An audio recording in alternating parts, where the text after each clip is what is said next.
Where do you actually see electric vehicles sort of evolving? You've said you've had one for of various incarnations for a decade now.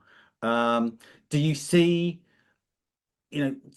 battery technology actually going a bit crazy and actually having the ability to drive 1,000 miles and stuff like that, which is absolutely not needed, or No, sensibility to take over and the smaller, lighter batteries actually go back to doing 200 miles or something? I think it's actually smaller batteries. The reason that we have cars, see, this is where electric cars have become slightly wrong-footed. I think the reason we crave cars with a huge range is because we have charging anxiety. It's not really range anxiety. It's the thought of having to sit around for anything between half an hour and a day, which you need for my Tesla if you just plug it into a regular main socket.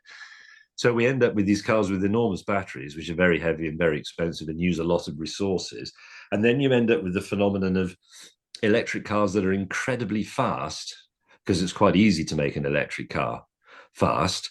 But that's the sort of byproduct of them feeling obliged to put massive batteries in. Whereas actually, I think for the electric car to be accessible, to be a car of the people, it does need to be more like the Dacia. It needs to be a bit more modest in its ambitions and recognize that.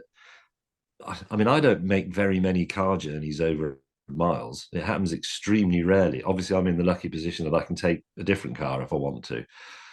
But I think for most people, a car with a modest range and more importantly, a modest price is what will drive it forward. And then the next thing that will drive it will be an improvement in battery technology that means they don't have to fear stopping for a long time. And I know the argument that a lot of the electric car lobby put forward, which is that, oh, once I've driven 150 or 200 miles, I need a break anyway, so I might as well have a cheeseburger while my car recharges. But they always assume that their hunger, the exhaustion of the battery, and a suitable charging point occur at the same time and place, and they generally don't. Mm. So if you're doing long journeys in electric cars, you sort of end up navigating between fast chargers, basically. And it's a bit burdensome and it requires forward planning, which people don't really like. And that's not really what they think cars are about. They represent a thing that you can, that goes door to door, that you use of your own volition when you want to and for as long as you want to. And anything that interferes with that